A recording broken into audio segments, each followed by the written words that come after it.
Bhagavatam కక్షంలోకి. So ఈరోజు మనము శ్రీమద్ భాగవతం 6వ స్కందం 4వ అధ్యాయం 23వ శ్లోకం నుంచి 34వ శ్లోకం వరకు చర్చించుకున్నామంట. హంస గుహ్య ప్రార్థనలు దక్ష ప్రజాపతి ద్వారా. సో మంగళాచరణ చేసుకొని స్టార్ట్ చేద్దాం.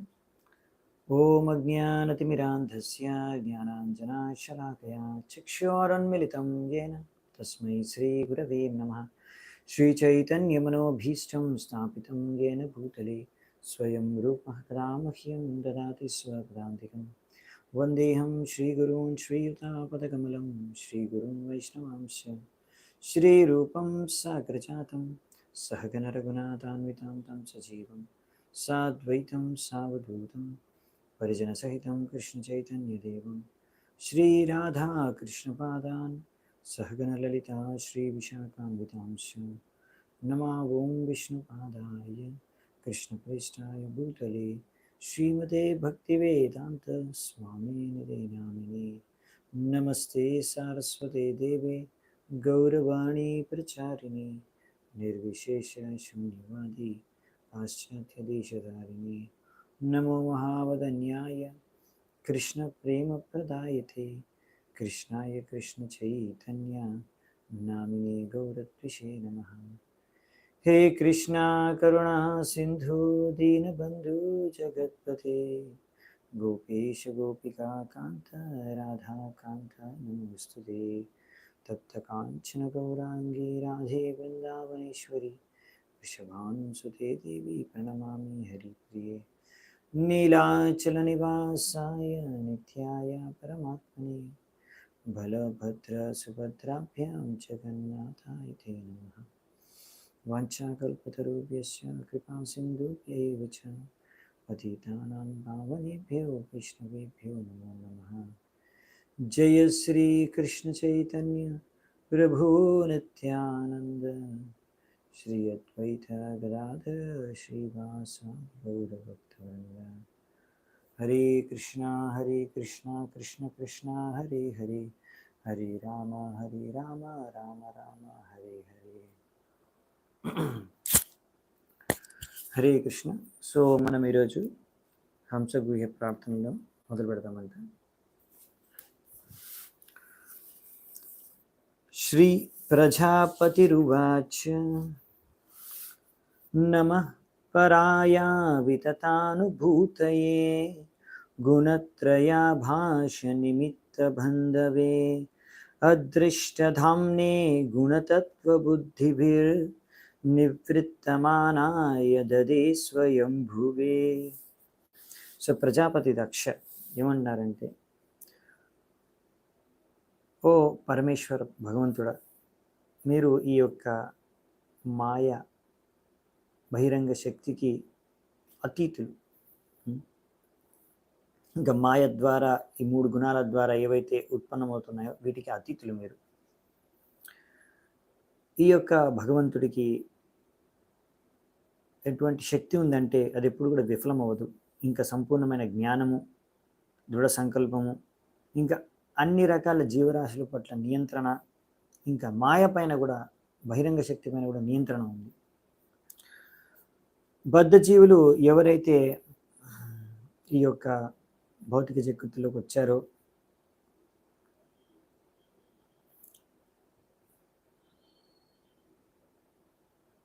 ఈ భౌతిక ప్రపంచమే అంతా అనుకునే వారికి ఆ భగవంతుడు కనిపించడు, ఆయన్ని దర్శించుకోలేరు. ఎందుకంటే భగవంతుడు అనేవారు మన పరిశోధన, మన యొక్క తెలివితేటలకి అతీతం. సో ఆయన తలుచుకున్నప్పుడే ఆయన మనకు ప్రత్యక్షం అవుతాడు. ఆయన మన ద్వారా సంతృప్తి చెందినప్పుడే మనకు ఆయన ప్రత్యక్షం అవుతాడు. సో ఇంక ఎవరో ఏదో కారణం వలన మనం ఆయన్ని దర్శించుకోలేము. ఆ భగవంతుడికి నేను నా ప్రణామాలు అర్పించుకుంటున్నాను అనేసి దక్ష ప్రజాపతి ఇక్కడ ఆయన యొక్క ఈ ప్రార్థనలు మొదలుపెట్టారు.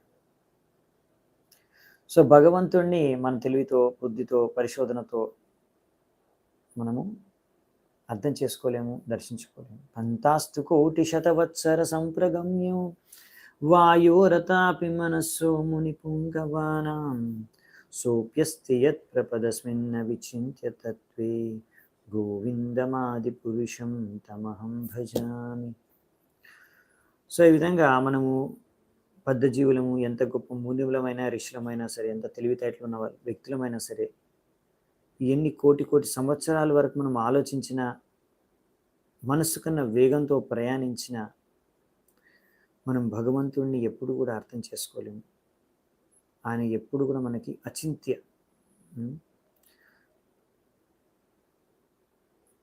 అలాగే ఉండిపోతారు. అందుకనే ఈ విషయాన్ని మనం అర్థం చేసుకోవాలి. ఇంకా భగవంతుడు ఏంటంటే ఆయన ఏదో కారణం వల్ల సృష్టించబడదు లేదు. ఆయన స్వయంగా ఎప్పుడు ఆయన తన యొక్క అంతరంగ శక్తి ద్వారా ఆయన భగవద్ధామంలో నివసించి ఉంటాడు. సో ఆయన్ని మనం ఈ భౌతిక జడచేతనం ద్వారా అర్థం చేసుకోలేము, దర్శించుకోలేము. నయస్య సఖ్యం పురుషో వైతి సఖ్యుః సఖా వసన్ సంవసతః పురేస్మిన్ గుణో యథా గుణినో వ్యక్త దృష్టేస్ తస్మై మహేశాయ నమస్కరోమి. ఎలాగైతే ఇంద్రియ భోగ వస్తువులు ఉంటాయో, రూప, రుచి, స్పర్శ, గంధ మరియు శబ్ద, ఈ 5 ఇవి ఇంద్రియాలని అర్థం చేసుకోలేవు. ఇంద్రియాల ద్వారా మనం వీటిని భోగిస్తాం. కానీ ఈ వస్తువులు, ఇంద్రియాలు భోగించే వస్తువులు, అవి ఎప్పుడు ఇంద్రియాలను అర్థం చేసుకోలేవు. అలాగే ఇంద్రియాలు ఈ ఆత్మను, బద్ధ జీవాత్మను అర్థం చేసుకోలేవు. సో ఆ విధంగానే ఈ బద్ధ జీవాత్మ ఈ శరీరంలో ఉన్న పరమాత్మను అర్థం చేసుకోలేరు. ఎలా ఈ పరమాత్మనే భగవంతుడు యొక్క రూపం, అవతారమని, ఈ యొక్క సృష్టి యొక్క కర్త అని, ఇంకా ఇంద్రియాలని అన్నింటినీ కూడా ఆయనే నిర్దేశిస్తున్నారు, నియంత్రిస్తున్నారని. సో ఈ విషయాన్ని మనం బద్ధజీవులను, మనం పరమాత్మ, మన హృదయంలో ఉన్న పరమాత్మని మనం అర్థం చేసుకోలేము. అటువంటి ఆ భగవంతుడికి, ఆ పరమపురుషుడికి నేను నా పరమేశ్వరుడికి నా ప్రణామాలు అర్పించుకుంటున్నాను. ఇది 2వ ప్రార్థన. సో ఇక్కడ విషయం ఏంటంటే భగవంతుడు పరమాత్మ రూపంలో మన హృదయంలో ఉంటున్నారు. 2 పక్షులు ఉపనిషత్తులో చెప్పారు. 2 పక్షులు ఎలా చెట్టు మీద ఉన్నాయి, అలాగే ఆత్మ పరమాత్మ ఇద్దరు కూడా ఈ యొక్క శరీరంలో, హృదయంలో నివసించి ఉన్నారు. సో అందులో ఇప్పుడు మనం ఆత్మ, బద్ధ జీవాత్మ, ఎన్నో కోరికలు ఉన్నాయన్నమాట. ఆ కోరికల్ని ఎవరు మరి పూర్తి చేసేది? సో మనం కోరుకున్న కోరికల అనుసారంగా ఈ పరమాత్ముడే మన కోరికలు మనం పూర్తి చేసుకోవడానికి కావాల్సిన సదుపాయాలు, మార్గదర్శనం చేస్తూ ఉంటారు. కానీ మనం ఆ పరమాత్మను చూడలేకపోతున్నాం. సో ఆ పరమాత్మకే ఇక్కడ దక్ష ప్రజాపతి ప్రణామాలు అర్పించుకుంటున్నాడు. ఇక్కడ ఉదాహరణ ఇస్తున్నారు దీన్ని అర్థం చేసుకోవడం కోసం. సాధారణ ప్రజలు గవర్నమెంట్, సర్కారు యొక్క నిర్దేశానుసారంగా ఎలా జీవిస్తున్నారనే విషయం వాళ్ళకే అర్థం కాదు. వాళ్ళు జీవించేస్తున్నారు అంతే. కానీ ఎలా మమ్మల్ని గవర్నమెంటు, సర్కారు శాసిస్తుంది అనే విషయం వాళ్ళకి అర్థం కాదు సంపూర్ణంగా. అలాగే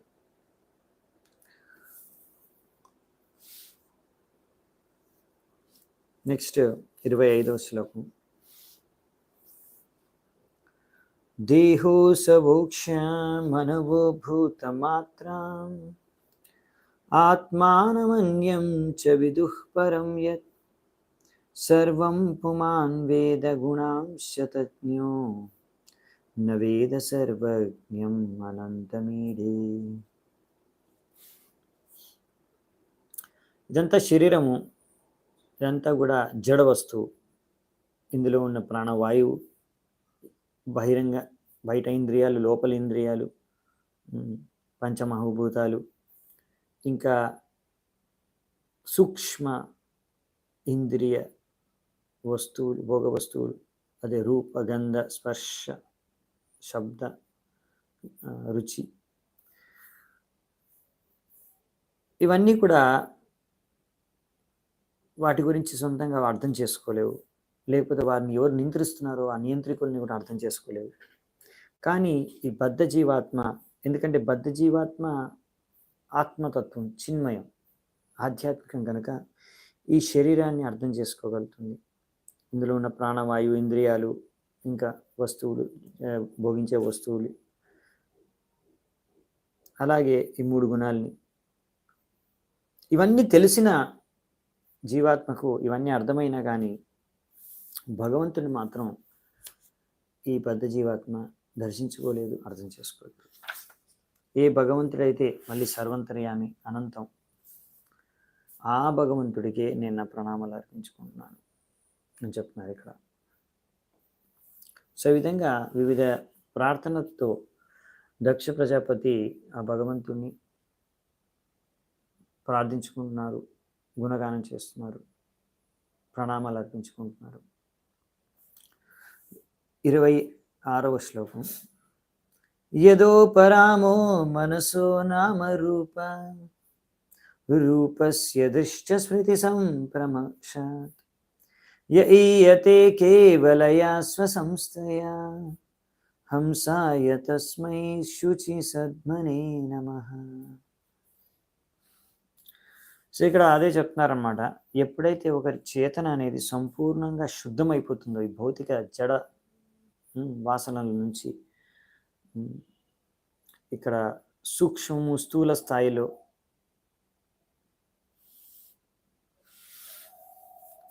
ఎలాగైతే without being agitated as in working and dreaming states, and when the mind is not dissolved as in sushupti, deep sleep, one comes to the platform of trance. So ఇక్కడ ఏం చెప్తున్నారంటే, చేతన ఎప్పుడైతే సంపూర్ణంగా శుద్ధమైపోతుందో అప్పుడు ఎలాగైతే ఒక వ్యక్తి సంపూర్ణమైన సుషుప్తి అంటే సంపూర్ణమైన నిద్రలో ఉన్నారు, మెలకువలో కాదు, లేకపోతే నిద్రించి స్వప్నంలో కాదు, సంపూర్ణంగా గాఢమైన నిద్రలో ఉన్నారు, సుషుప్తి అంటారు గాఢ నిద్రని. And when the mind is not as in sushupti, one comes to the platform of trance. So ఈ విధంగా ఒక వ్యక్తి వర్కింగ్ అంటే మెలకువలో లేడు, స్వప్నంలో లేడు, గాఢ నిద్రలో లేడు. సో అతని చేతన సంపూర్ణంగా శుద్ధమైపోయింది, అతను సమాధి అవస్థలో చేరుకున్నాడు. అలాంటి సమయంలో అని భౌతిక దృష్టికోణం అనేది అంతా, ఇంకా భౌతిక దృష్టికోణం, ఇంకా మనస్సులో ఉన్న అన్ని రకాల జ్ఞాపకాలు, రూపాలు, నామాలు అన్నీ కూడా తొలగిపోతాయి భౌతికమని. ఆయన అప్పుడు సంపూర్ణమైన సమాధిలో భగవంతుడి పైన సమాధి స్థాయిలో ఉన్నప్పుడు భగవంతుడు ఆయనకి సాక్షాత్కారం అవుతారు. సో ఈ భగవంతుడికి, ఏ భగవంతుడినైతే మనము శుద్ధమైన తర్వాతనే, ఆ చిన్మయ స్థలంలోకి చేరుకున్న తర్వాతనే దర్శించుకోగలము, ఆ భగవంతుడికి నేను నా ప్రణామాలు అర్పించుకుంటున్నాను అని చెప్తున్నారు. సో ఇక్కడ మనకి తాత్పర్యం ఇచ్చారు, ఇక్కడ ఎన్నో విషయాలు తెలియజేశారు. మనం తాత్పర్యం చూద్దామంటే సంపూర్ణంగా. సో నేను మామూలుగా తాత్పర్యంలో ఏముంది అవే పాయింట్స్ చెప్తున్నాను అంతే, జస్ట్ రీడ్ చేస్తున్నాను. సో భగవత్ సాక్షాత్కారంలో 2 స్టేజెస్ ఉంటాయి, 2 లెవెల్స్ ఉంటాయి. ఒకటి సుజ్ఞేయం అంటే, జ్ఞేయ అంటే తెలుసుకోవడం, సుజ్ఞేయ అంటే చాలా ఈజీగా తెలుసుకోవడం అనమాట. మెంటల్ స్పెక్యులేషన్, మనో కల్పిత జ్ఞానం ద్వారా. ఇంకొకటి దుర్జ్ఞేయం. దుర్జ్ఞేయం అంటే చాలా కష్టం తెలుసుకోవడం, కష్టంతో తెలుసుకోగలుగుతాం. సో ఇప్పుడు పరమాత్మ సాక్షాత్కారం, బ్రహ్మన్ సాక్షాత్కారం అనేవి సుజ్ఞేయం, ఈజీగా మనము వీటిని అర్థం చేసుకోవచ్చు. బ్రహ్మన్ని తెలుసుకోవచ్చు, పరమాత్మను అర్థం చేసుకోవచ్చు, సాక్షాత్కారం పొందవచ్చు. కానీ భగవత్ సాక్షాత్కారం, భగవంతుడిని అర్థం చేసుకోవడం అనేది దుర్జ్ఞేయం, అంటే చాలా కష్టమైనది. సో అందుకే ఇక్కడ చెప్తున్నారనమాట, మీరు భగవంతుడిని అర్థం చేసుకోవాలంటే ఈ యొక్క భౌతిక కార్యాలు, మనస్సు ద్వారా కూడుకున్న కార్యాలు, ఆలోచన, కోరికలు, ఇంకా రకరకాల ఆశలు, ఇవన్నీ కూడా వదిలేయాలన్నమాట. అంటే మీరు ఎప్పుడైతే మనసుతో నేను అర్థం చేసుకోగలను అని మనసుతో ఆలోచించడం ఆపేస్తారో అప్పుడు మీరు భగవంతుడిని యాక్చువల్లీ అర్థం చేసుకోవచ్చు.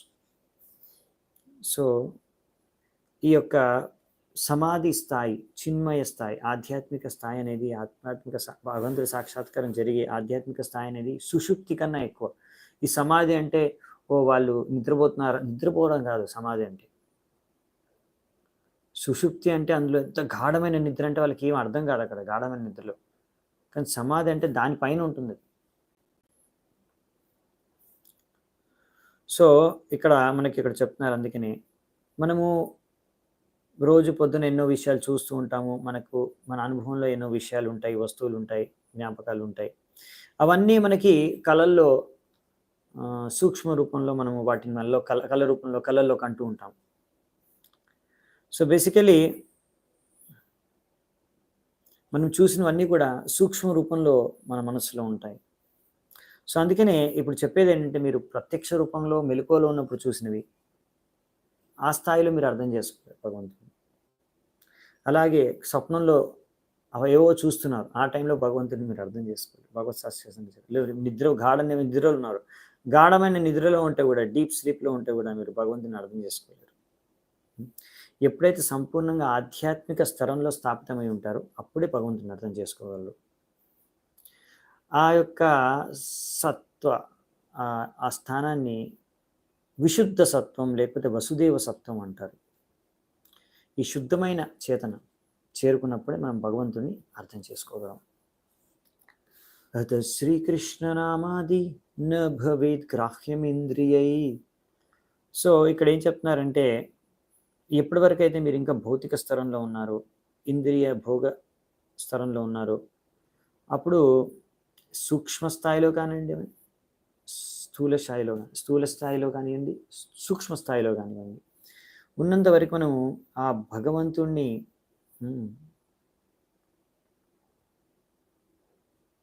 అర్థం చేసుకోవడం, సాక్షాత్కారం పొందడం సంభవం కాదు.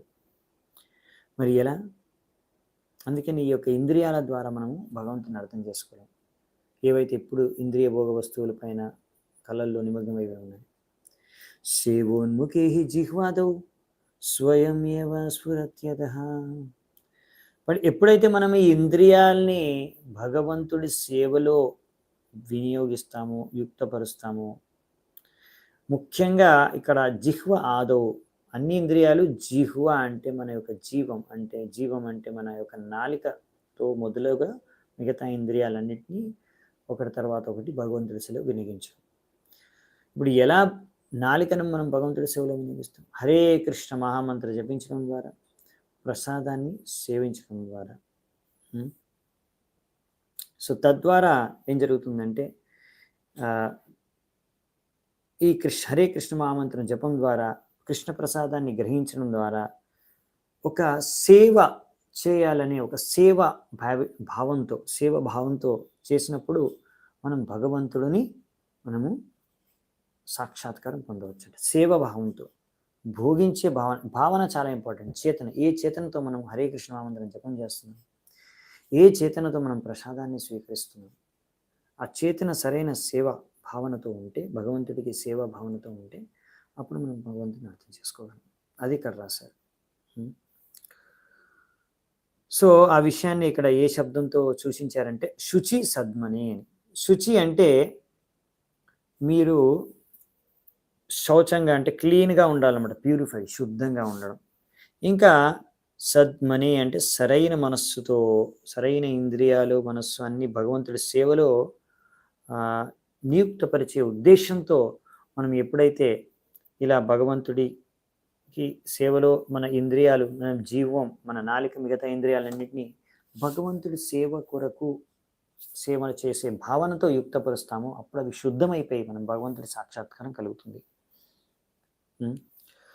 సో ఈ విధంగా శుచి సద్మ, వారి యొక్క మొత్తం జీవితం, చేతన, శరీరం అంతా శుద్ధమైపోతాయి. సో అందుకని దక్షుడు ఇక్కడ భగవంతుడికి ఎంతో ఆదరపూర్వకంగా ప్రణామాలు అర్పించుకుంటున్నాడు. ఎందుకంటే ఒక భగవంతుడిని మనం శుచి సద్మ అంటే శుద్ధమైన చేతన పొందినప్పుడే, శుద్ధమైపోయినప్పుడు మన చేతను మనం అర్థం చేసుకోగలం ఆ స్థాయిలో. దీనికి సంబంధించి మన ఆచార్యులు శ్రీ విశ్వనాథ చక్రవర్తి ఠాకూర్ ఏమంటున్నారంటే, బ్రహ్మదేవుడి యొక్క ఈ ప్రార్థనని మనకు చెప్తున్నారు. తథాపి భూమన్ మహిమా గుణస్య దేవి భూతం అర్హత్యమలాంతరాత్మభిః. సో ఎవరి హృదయం అయితే సంపూర్ణంగా శుద్ధమైపోయిందో, హే భగవంతుడా, వారు మాత్రమే మీ యొక్క దివ్య గుణాలని, మీ యొక్క భగవత్ తత్వాన్ని, మీ యొక్క గొప్పతనాన్ని, మీ దివ్య కార్యాలని వాళ్ళు అర్థం చేసుకోగలరు. సో హృదయం శుద్ధమైతే, చేతన శుద్ధంగా ఉంటే, మనస్సు శుద్ధంగా ఉంటే, అప్పుడు మనం భగవంతుని సరిగ్గా అర్థం చేసుకోవచ్చు. సో నెక్స్ట్ 27 మరియు 28 శ్లోకాలు. మనీషినోంతర్హృది సన్నివేశితం స్వశక్తిభిర్నవభిశ్చత్రివృద్భిః వహ్నిం యదా దారుణి పంచదశ్యం మనీషయా నిష్కర్షంతి గూఢం స వై మమాశేష విశేషమాయా నిషేధ నిర్వాణ సుఖానుభూతిః స సర్వనామా స చ విశ్వరూపః ప్రసీదతాం అనురుక్తాత్మశక్తిః.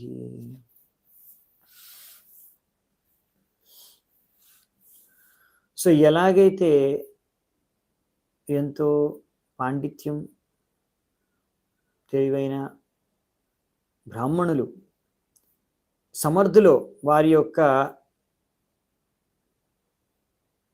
యజ్ఞాలు, అనుష్ఠానాలు, అన్ని రకాల యజ్ఞాలు చేయడంలో సమర్థులు, సామర్థ్యం, దక్షత కలిగిన వాళ్ళు ఉన్నారు. వాళ్ళు ఒక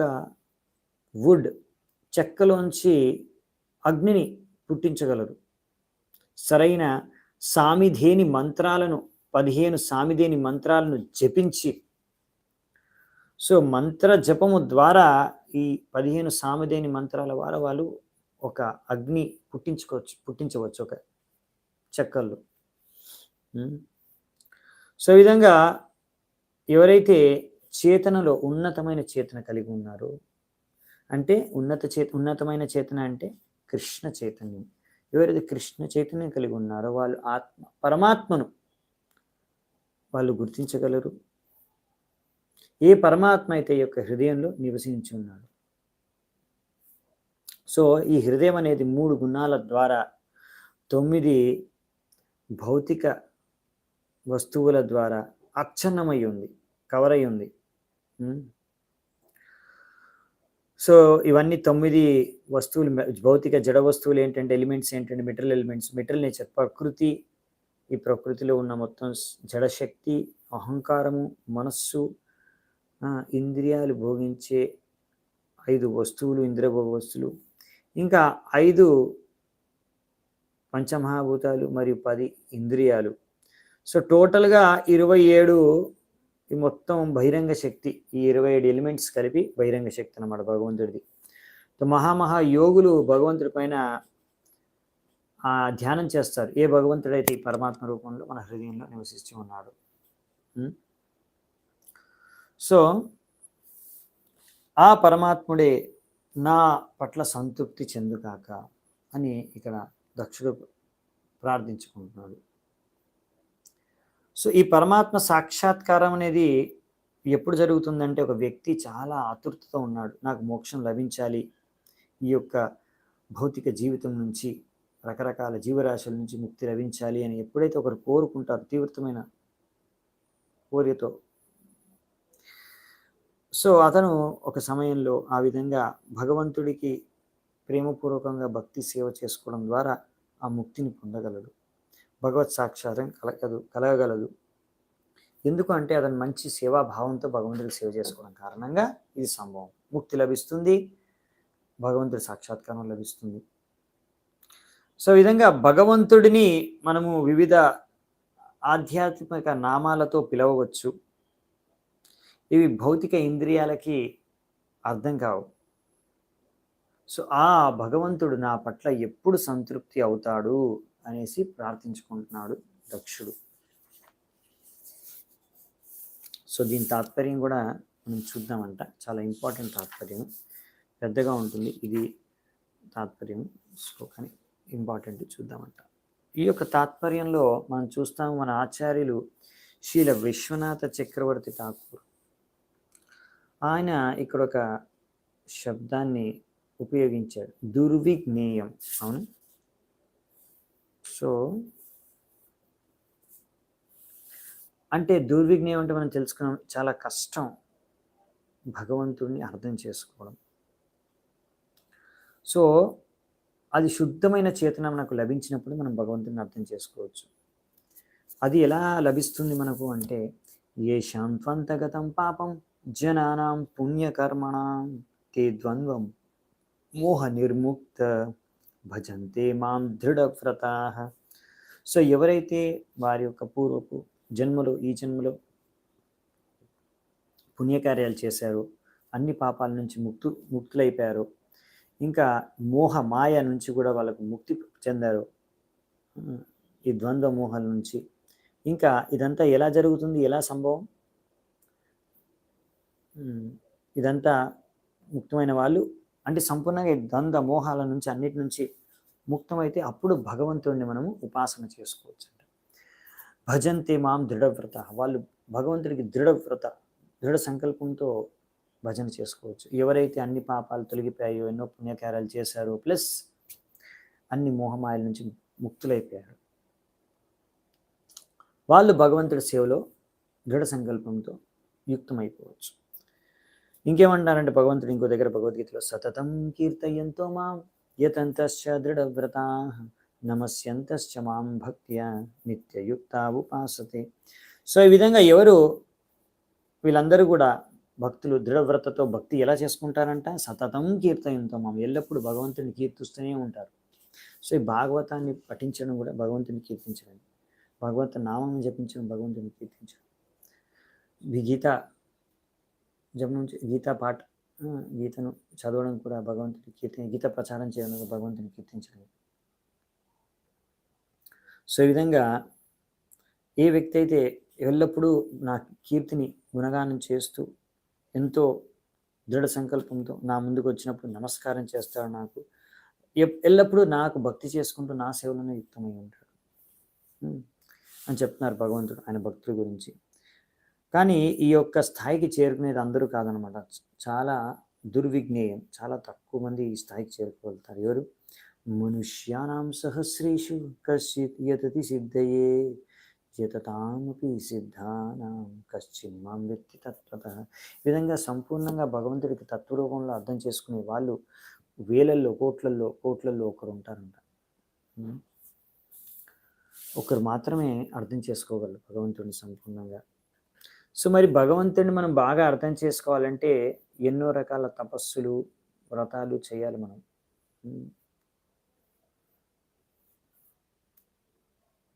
కానీ మనం ఈ భక్తి చేసుకున్నాం అనుకోండి, ఈ భక్తి ఎంత పర్ఫెక్ట్ మార్గం అంటే, పద్ధతి అంటే, ఈ భక్తి ద్వారా ఒక వ్యక్తి ఎంతో ఈజీగా ఈ చిన్మయ స్థాయికి చేరుకోగలడు.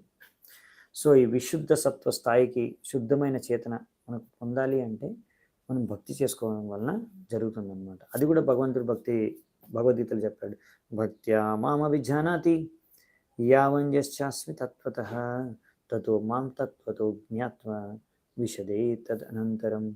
సో ఇక్కడ అన్నారు కదా, తత్వ రూపంలో భగవంతుని అర్థం చేసుకోవడం చాలా కష్టం. ఎన్నో జన్మల తర్వాత కోటి మనుషుల్లో ఒకరు అర్థం చేసుకోవచ్చని. మరి ఇక్కడ ఏం చెప్తున్నారంటే, కానీ భక్తి మార్గం ద్వారా మనం భగవంతుడిని బాగా అర్థం చేసుకోవచ్చు సంపూర్ణంగా. సో తత్వ రూపంలో అర్థం చేసుకోవచ్చు. అలా అర్థం చేసుకున్న వారు ఈ మృత్యు తర్వాత భగవద్ధామానికి తిరిగి వెళ్తారు, అంటే ముక్తి లభించినట్టే వారికి. సో ఇది దుర్విజ్ఞేయం, అంటే ఎంతో కష్టం భగవంతుడిని అర్థం చేసుకోవడం. అయినా కానీ ఇది చాలా ఈజీ అయిపోతుంది ఎవరైతే భక్తి మార్గాన్ని అనుసరిస్తారో. సో ఇలా శుద్ధ భక్తి చేసుకుంటారో ఎవరైతే, శ్రవణం, కీర్తనం, విష్ణు ఇలా నవవిధ భక్తి చేసుకుంటారో వారికి భగవంతుడిని అర్థం చేసుకోవడం సులువైపోతుంది. ఈ విషయంలో విశ్వనాథ చక్రవర్తి ఠాకూర్ ఏం చెప్తున్నారంటే, శ్రీమద్ భాగవతంలో అన్నారు, ప్రవిష్ట కర్ణరంధ్రేణ స్వానం భావసరోరుహం. ఎప్పుడైతే మనము ఈ శ్రవణం మాధ్యం ద్వారా, కీర్తనం మాధ్యం ద్వారా ఈ యొక్క భగవత్ నామం, భగవత్ కథ అంతా కూడా మన యొక్క చెవుల యొక్క రంధ్రంలోంచి లోపలికి ప్రవేశిస్తుందో ఆ ప్రవేశించి అది హృదయం లోపలికి వెళ్ళి హృదయాన్ని శుద్ధపరుస్తుంది అనమాట. ఈ విధంగా ఒక వ్యక్తి శుద్ధ భక్తుడుగా మారగలడు. సో ఈ విధంగా మనము శ్రవణం చేస్తూ ఉండడం ద్వారా ఒకసారి మనలో భగవంతుడి పట్ల ప్రేమ కూడా జాగృతమవుతుంది. అప్పుడు ఆ వ్యక్తి భగవంతుడి యొక్క గుణరూప లీల మహిమల్ని ఆయన అర్థం చేసుకోగలడు. సో ఈ విధంగా ఒక శుద్ధ భక్తుడు శుద్ధ భక్తి ద్వారా భగవంతుడికి ప్రేమపూర్వకమైన సేవ ద్వారా ఆయన భగవంతుడిని చూడగలడు.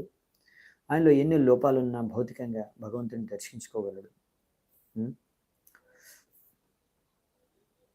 సో ఈ విధంగా భగవంతుడిని చేరుకోగలడు భక్తుడు. ఇవన్నీ కూడా ఏవైతే భౌతిక బాధలు, కష్టాలు, విపత్తులు ఉన్నాయో ఇవన్నీ కూడా భగవంతుడి యొక్క వివిధ శక్తుల ద్వారానే జరుగుతున్నాయి. ఎప్పుడైతే ఒక వ్యక్తి భగవంతుడిని చూడాలి, దర్శించుకోవాలనే తీవ్రమైన కోరిక ఉండి ఈ విధంగా ప్రార్థించుకుంటాడు, అయినందా తనుజా కింకరం పతితాం మాం విశాం మే భవాంబుదౌ కృపయా తవ పాద పంకజ స్థిత ధూళి సదృశం విచింతయా.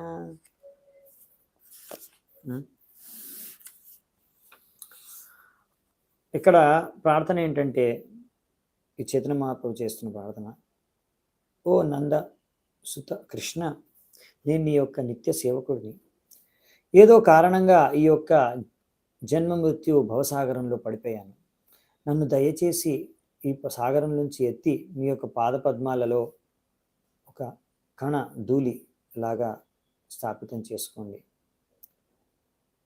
ఈ విధంగా ఎప్పుడైతే భగవంతుడు ఇలాంటి ప్రార్థన ద్వారా భక్తుడి పట్ల సంతృప్తి చెందుతాడో అప్పుడు భగవంతుడు ఆయన ఈ ఆధ్యాత్మిక మార్గంలో ఉండే బాధలన్నీ కూడా తొలగించేసి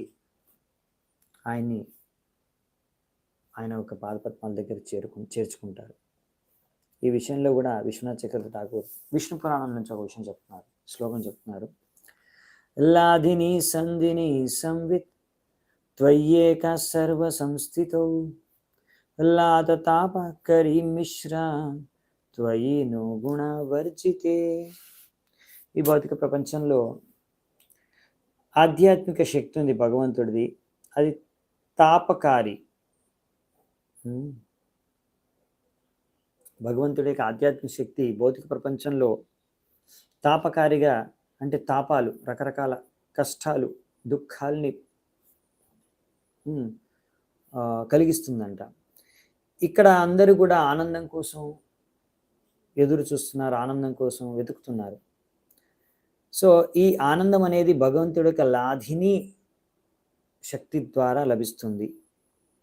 ఈ భౌతిక ప్రపంచంలో ఈ భౌతిక కార్యాల ద్వారా ఈ యొక్క లాధ తాపకారి, ఇదే భగవంతుడు ఏ శక్తి అయితే ఆనందాన్ని ప్రసాదిస్తుందో అదే ఇక్కడ ఇప్పుడు బాధను మనకి, కష్టాల్ని మనకి ఇస్తుంది. ఈ యొక్క భౌతిక ప్రపంచంలో మనకు లభించే ఆనందం అనేది అసలైన ఆనందం కాదు. ఈ ఆనందం ఏ భౌతిక ఆనందం కోసం జనాలు వెతుకుతున్నారో ఆ భౌతిక ఆనందమే అన్ని రకాల దుఃఖాలకు మూల కారణం. సో ఎప్పుడైతే ఒక వ్యక్తి ఈ ఆనందం, భౌతిక ఆనందం నుంచి వదిలేసి ఎలా నేను భగవంతుడి సేవ ద్వారా ఆనందాన్ని పొందడానికి, అనుభూతి చెందడానికి ప్రయత్నిస్తాడో అప్పుడు ఈ తాపకారి, ఈ భౌతిక దుఃఖాలు, కష్టాలన్నీ కూడా తొలగిపోతాయంట. దీనికి ఒక ఉదాహరణ ఇస్తున్నారు. ఒక చెక్కలోంచి అగ్ని పుట్టుకురావడం కొంచెం కష్టం, కానీ ఒక్కసారి అగ్ని పుట్టుకొచ్చిందంటే దాని తర్వాత అది చెక్కనే కాల్చి బూడిద చేస్తుంది. ఒక విధంగా చెప్పాలంటే ఇంకో శబ్దాల్లో భగవంతుడిని అర్థం చేసుకోవడం, అనుభవించడం చాలా కష్టం ఎవరైతే భక్తి చేసుకోలేరు. కానీ అదే ఎవరైతే భగవంతుడికి భక్తి చేసుకునే భక్తుడికి ఇది చాలా ఈజీ అయిపోతుంది. సో మెయిన్ సారం ఇదే అనమాట. భగవంతుని అర్థం చేసుకోవడం చాలా కష్టం, కానీ ఎవరైతే భక్తి చేసుకుంటారో, శుద్ధ భక్తి చేసుకుంటారో, భగవంతుడికి సేవ చేసుకుంటారో వాళ్ళు మాత్రం భగవంతుడిని ఈజీగా అర్థం చేసుకోవచ్చు. అందుకనే ఇక్కడ ఈ ప్రార్థనలో మనం చూడొచ్చు, భగవంతుడి రూపం అనేది మనం మన కళ్ళతో చూడలేము, భౌతిక కళ్ళతో. కానీ ఒక భక్తుడు భగవంతుడికి ప్రార్థన చేస్తారు. హే ప్రభు, మీరు దయచేసి నా పట్ల ప్రసన్నులు కారుగాక, తద్వారా మీ యొక్క దివ్య రూపాన్ని, దివ్య శక్తిని నేను దర్శించుకోగలను. సో అభక్తులు వాళ్ళు ఏంటంటే ఈ యొక్క బ్రహ్మన్, పరబ్రహ్మన్ని అర్థం చేసుకోవడానికి ప్రయత్నిస్తారు నేతి నేతి అనే చర్చల ద్వారా. నిషేధ నిర్వాణ సుఖానుభూతి. సో ఇక్కడ ఏంటంటే ఎవరైతే అభక్తులు ఉంటారో నేతి నేతి అంటే ఇది కూడా కాదు, ఇది కూడా కాదు, అలా అర్థం చేసుకోవడానికి ప్రయత్నిస్తుంది. ఇది కూడా భగవంతుడు కాదు, ఇది కూడా భగవంతుడు కాదు, ఇది కూడా భగవంతుడు కాదు, నేతి నేతి. కానీ దాని ద్వారా వాళ్ళు అర్థం చేసుకోలేరు భగవంతుడు ఎవరు అనేది. భగవంతుడు అనేది ఎవరు అర్థం చేసుకోగలరు? భక్తుడు. ఎలా అంటే భగవంతుడి నామాన్ని జపించి ఎంతో సునాయాసంగా, ఇంకా పెద్దగా ఆలోచించాల్సిన అవసరం లేదు. భగవత్ నామం జపించడం ద్వారా ఆయనకు భగవంతుడి సాక్షాత్కారం కలుగుతుంది ఎంతో ఈజీగా. ఇది భక్తి మార్గం యొక్క గొప్పతనం. సో నెక్స్ట్ 29వ శ్లోకం చూద్దామంట.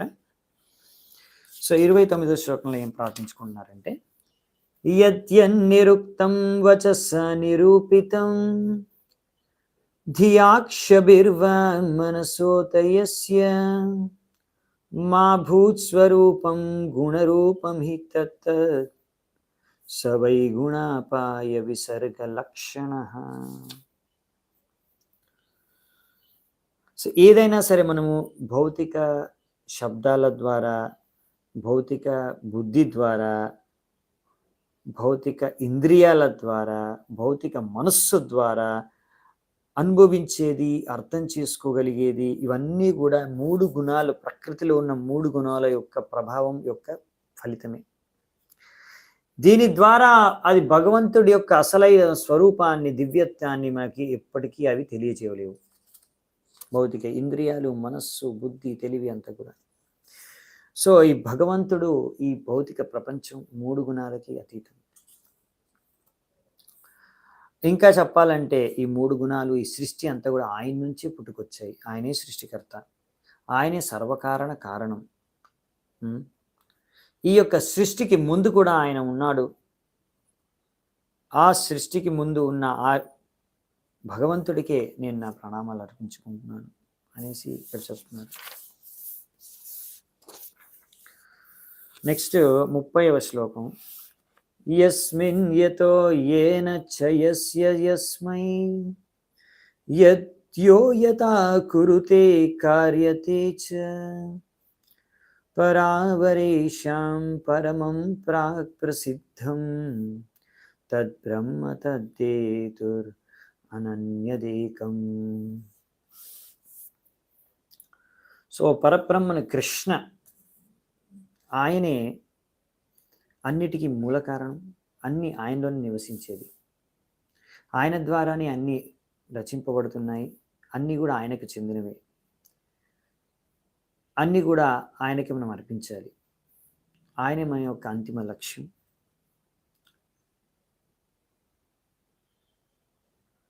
ఒక్కొక్కసారి ఆయన చేస్తాడు కార్యాలని, ఒక్కొక్కసారి ఆయన వేరే వాళ్ళ ద్వారా, ఆయన శక్తుల ద్వారా చేయిస్తాడు, కానీ ఆయనే మూల కారణం. ఇలా ఎన్నో కారణాలు ఉండొచ్చు, ఎత్తైనవి, లోతైనవి, కానీ అన్ని కారణాలకి కారణం, సర్వకారణం ఆయనే. ఆయనే పరబ్రహ్మణ అని మనం అంటాము. ఆయనే అన్ని కార్యాల కన్నా ముందు నుంచి ఆయన ఉన్నాడు. ఆయనకి ఏ కారణం లేదు ఆయన సృష్టికి. ఆ భగవంతుడికి నేను నా ప్రణామాలు అర్పించుకుంటున్నాను.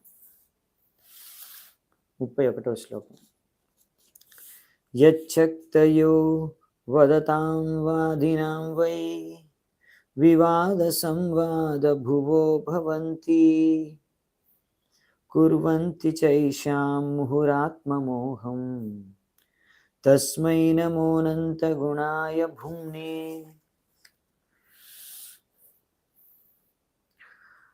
నేను ఈ యొక్క ప్రణామాలు అర్పించుకుంటున్నాను ఆ సర్వంతర్యామైన భగవంతుడికి, ఎవరికైతే అనంతమైన శక్తులు, దివ్య గుణాలు ఉన్నాయో. సో ఈ యొక్క రకరకాల దర్శన సిద్ధాంతవాదుల యొక్క హృదయాల నుంచి రకరకాల వారి యొక్క సిద్ధాంతాలు ప్రకాశమయ్యే విధంగా ఆయన చేస్తాడు. తద్వారా ఆయన స్వయంగా వాళ్ళ ఆత్మల్ని మర్చిపోయే విధంగా చేస్తారు. అప్పుడప్పుడు వాళ్ళ మధ్యలో మునులు, ఋషులు, మహా పండితులు వాళ్ళలోనే వాళ్ళు తర్క వితర్కం ఆర్గ్యుమెంట్స్ చేసుకుంటారు.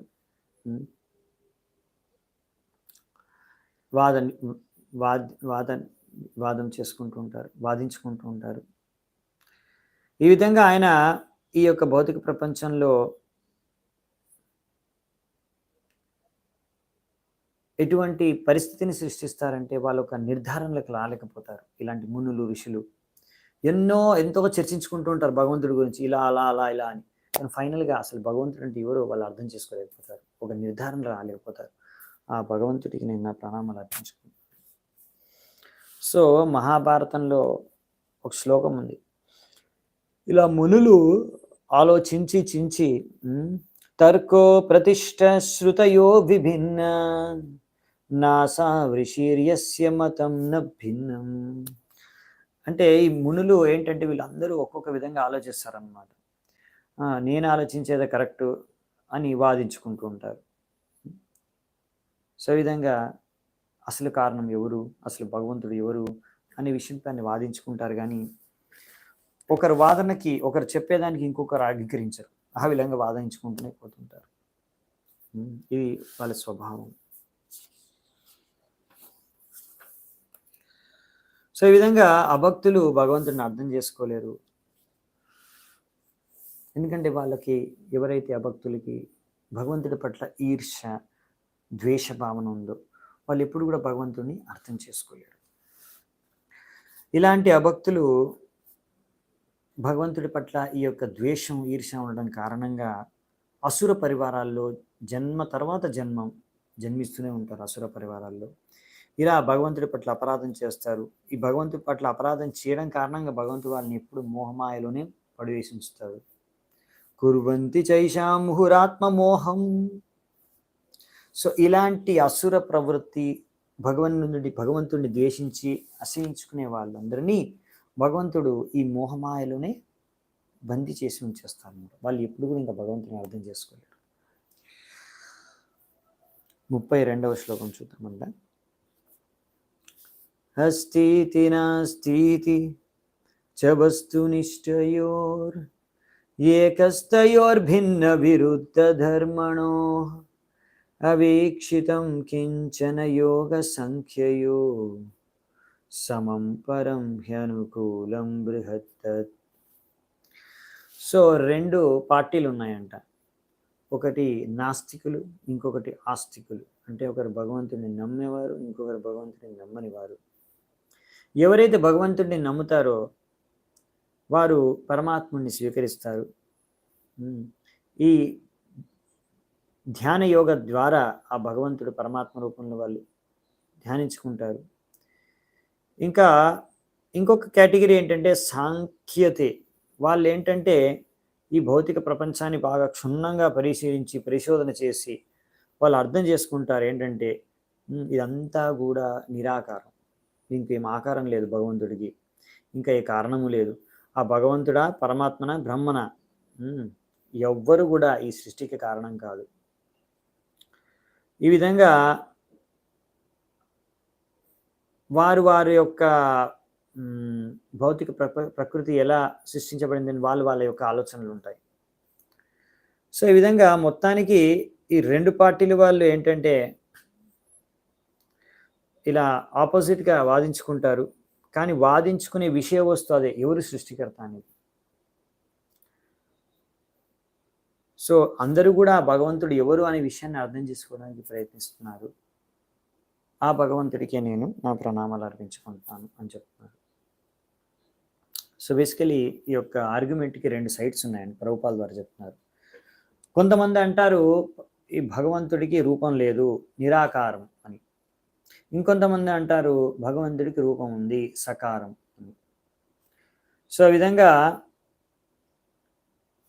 రూపం ఉందా లేదా అనే విషయం మీద వాళ్ళు వాదించుకుంటున్నారే. కానీ రూపం అనేది కామన్ ఫ్యాక్టర్.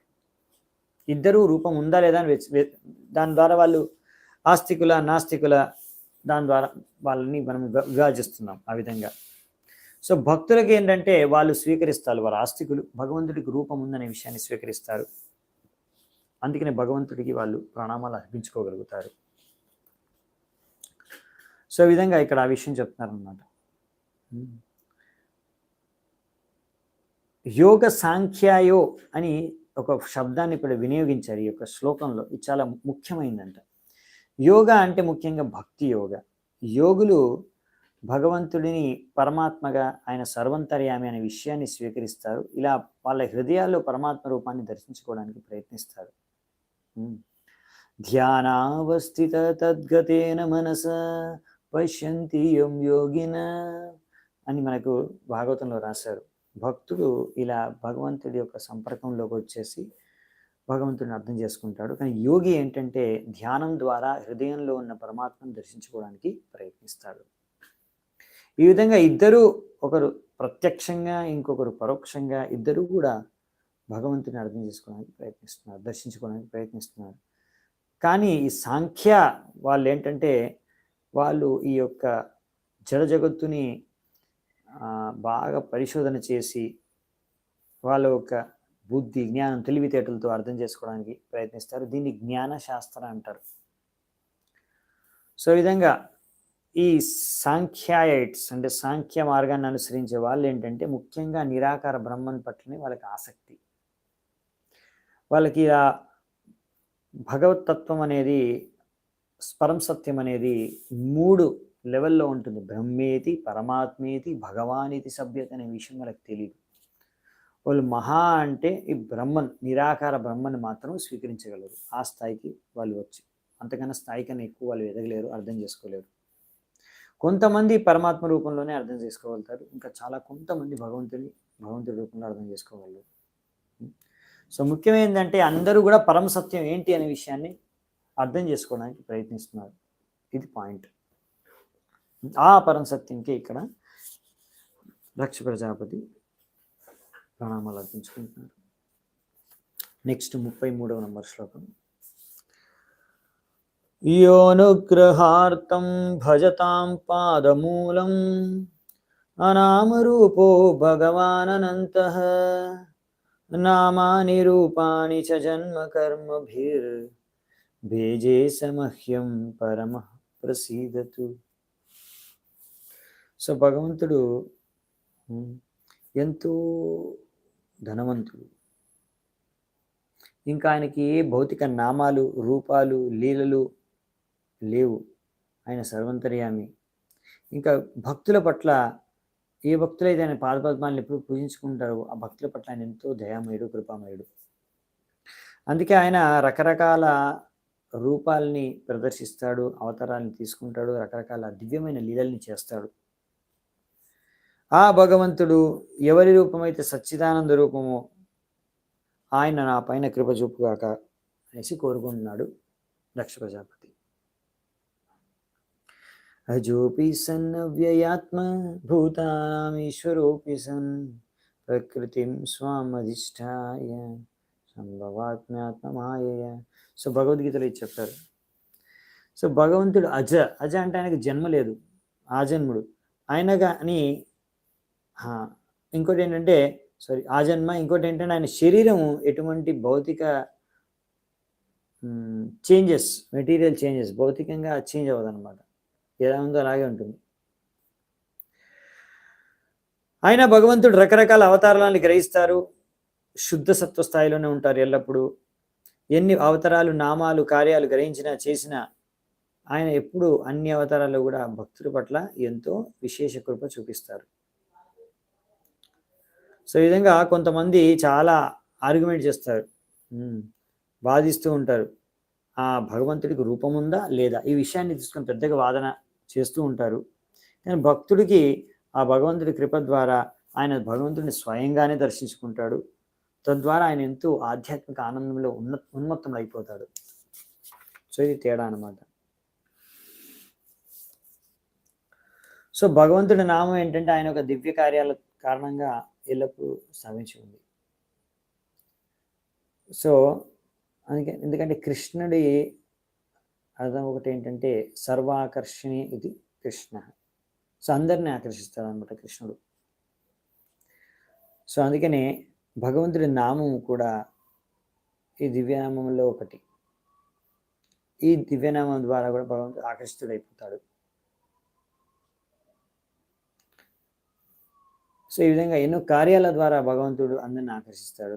గోవర్ధన లీలని ఆయన ఎత్తాడు కదా చిన్నతనంలో, ఎన్నో రాక్షసుల్ని వసురుల్ని వధించేస్తాడు. సో అన్నో దివ్యమైన లీలలు చేస్తాడు, అవన్నీ ఎంతో ఆకర్షణీయమైన లీలలు. అందుకే కృష్ణుడు చాలా ఆకర్షణీయుడు అనమాట. అందుకని ఆయనకు రకరకాల పేర్లు. గిరిధారి, ఎందుకంటే గోవర్ధన గిరి మోసాడు కనుక. మధుసూదన, మధు అనే అసురుణ్ణి వధించాడు కనుక. అగనిషూద్ అంటే అగాసురుని చంపేశాడు. నందతనుజ, నందమహారాజు యొక్క తనయుడు కనుక. సో ఈ విధంగా అనేక నామాలు ఉన్నాయి కృష్ణుడికి, ఆయన చేసిన దివ్య రూపను లీల అన్ని కారణంగా.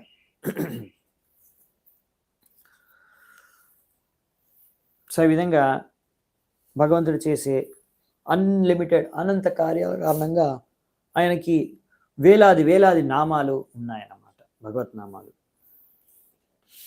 సో లాస్ట్ శ్లోకం చూద్దాం, 34వ శ్లోకం ఈరోజు. యః ప్రాకృతైర్జ్ఞానపతైర్జనానాం యతాశయం దేహగతో విభాతి యతానిల పార్థివమాశ్రితో గుణం స ఈశ్వరో మే కురుతాం మనోరథం.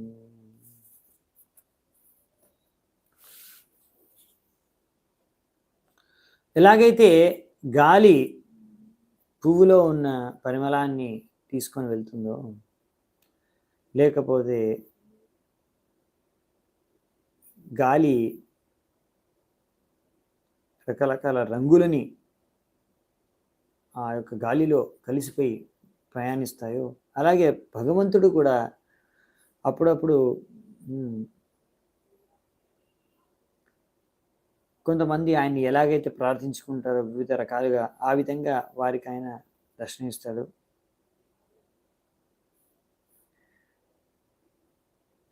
ఆయన కూడా దేవతలాగా కనిపించవచ్చు, దేవతల రూపంలో ఆయన రావచ్చు, అలా వరాలు ఇవ్వచ్చు దేవతల రూపంలో వచ్చి.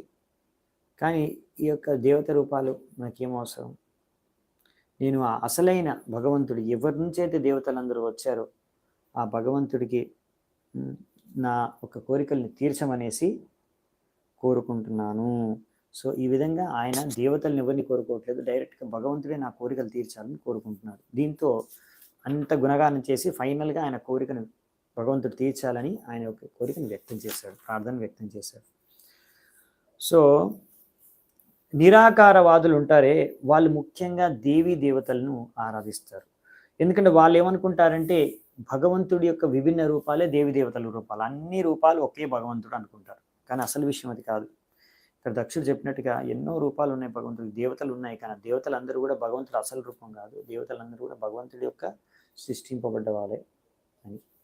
సో ఆయన ఇక్కడ దేవతల్ని కోరుకోవట్లేదు, ప్రార్థించుకోవట్లేదు. ఆయన ప్రార్థించుకునేది ఆ దేవతలను సృష్టించిన భగవంతుడు. కానీ మాయావాదులు, నిరాకారవాదులు ఏమనుకుంటారంటే, వాళ్ళు అనుకుంటారు భగవంతుడు, దేవతలు అందరూ ఒకటే సమానం, అన్ని రూపాలు ఒకటే, అందరూ ఒకటే, అందరూ ఒకటే అనే సిద్ధాంతాన్ని ప్రచారం చేస్తారు. వినడానికి చాలా బాగుంటుంది, కానీ ఇది తప్పుడు సిద్ధాంతం అన్నమాట. వీళ్ళు పంచోపాసన అనేసి భగవంతుడిని, దేవతల్ని ఒకే సమానంగా పూజిస్తారు. ముఖ్యంగా పంచోపాసన అంటే 5 మూర్తులను, 5 విగ్రహాలను వీళ్ళు పూజిస్తారు. భగవంతుడి యొక్క 5 రూపాన్ని పూజిస్తారు, అన్ని సమానం. విష్ణు, శివుడు, గణేశుడు, సూర్యదేవుడు, దుర్గాదేవి, ఈ 5 మందిని పూజిస్తారు. అందరూ సమానం, ఎవరినైనా పూజించుకునే ప్రాబ్లం లేదు. కానీ అందరూ సమానం, అందరూ ఒకటే. శివుడు, బ్రహ్మ, విష్ణు, గణేశుడు, దుర్గాదేవి అందరూ ఒకే సమానం. వేరు వేరు రూపాలు ఉన్నాయి అంతే, ఒకటే భగవంతుడు కాదండి. ఇది తప్పు. ఇదే మనకు భాగవతం నేర్పిస్తుంది. ఈ మన తప్పుడు భ్రాంతి ధారణల్ని తొలగించుకోవాలి మన మనసులోంచి. సో గణేశుడు, దుర్గామాత, కృష్ణుడు అందరూ ఒక సమానం కాదు. సో విష్ణువు, కృష్ణుడు ఆయన భగవంతుడు, వీళ్ళందరూ దేవతలు. సో అందుకనే ఇక్కడ ఈ విషయాన్ని అర్థం చేసుకోవాలి. దక్షుడు ఆయన ఇక్కడ ఏదో ఇట్లా వేరే వేరే రూపాల్ని దేవుడిగా ఆరాధించుకోదలుచుకోలేదు. ఆయన భగవంతుడి యొక్క దివ్యమైన రూపం కృష్ణుడిని ఆరాధించుకోవాలనుకుంటున్నారు, విష్ణువుని ఆరాధించుకోవాలనుకుంటున్నారు. అందుకే ఆయన్ని కోరుకుంటున్నారు. అతాపి తే దేవ పదాంబుజద్వయ ప్రసాదలేశానుగృహీత ఏవ హి జానాతి తత్వం భగవన్ మహిమ్నో నచాన్య ఏకోపి చిరం విచిన్వన్. సో ఇక్కడ ఏమని రాశారండి భాగవతంలో, ఈ శ్లోకంలో అర్థం ఏంటంటే, బద్ధ జీవాత్మ మనము అర్థం చేసుకోవాలంటే భగవంతుడి యొక్క కృప మనకు అవసరం. ఒకవేళ భగవంతుడి యొక్క కొంచెం కృప అయినా వాళ్ళకి కలిగిందంటే, భగవంతుడి యొక్క పాదపద్మాల యొక్క కృప, ఆ వ్యక్తి భగవంతుడి యొక్క గొప్పతనాన్ని అర్థం చేసుకోగలడు. లేకపోతే మనం ఎంత చించినా కానీ భగవంతుడిని ఎప్పుడు మనం అర్థం చేసుకోలేము. ఎన్ని వేదాలు, ఎన్ని శాస్త్రాలు, ఎన్ని సంవత్సరాలు చదివినా కానీ మనం భగవంతుడిని అర్థం చేసుకోలేము. మనం భగవంతుడిని ఎప్పుడు అర్థం చేసుకోగలమంటే, భగవంతుడి యొక్క కొంచెమైన అనుగ్రహం, కృప మన పైన కలిగినప్పుడు. ఆయన కృప ద్వారానే మనం ఆయన అర్థం చేసుకోగలం. అదే ముఖ్యమైన విషయం.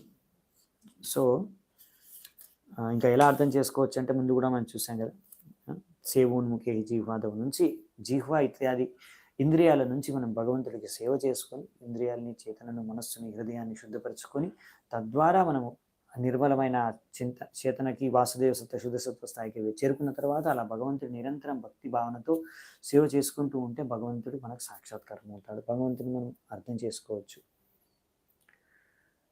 ఇది ఈ యొక్క ప్రార్థనల యొక్క సారం. సో మరి ఆయన కోరికను వ్యక్తం చేశారు, నా కోరికలు తీర్చండి ఓ భగవంతుడా అని. సో దక్షుడి యొక్క కోరికలు ఏంటి, మరి భగవంతుడు తీర్చాడా, భగవంతుడికి ఎలా తెలుసు, ఆయన ఏమన్నాడు, ఆ విషయాలన్నీ మనం నెక్స్ట్ క్లాస్లో చర్చించుకుందాము. భగవంతుడు ఏం చెప్పాడు మరి దక్షుడికి ప్రత్యక్షమయ్యి. సో ఈరోజు ఇక్కడే సెలవు తీసుకుంటాను. అందరికీ చాలా ధన్యవాదాలు ఎంతో ఓపిక విన్నందుకు.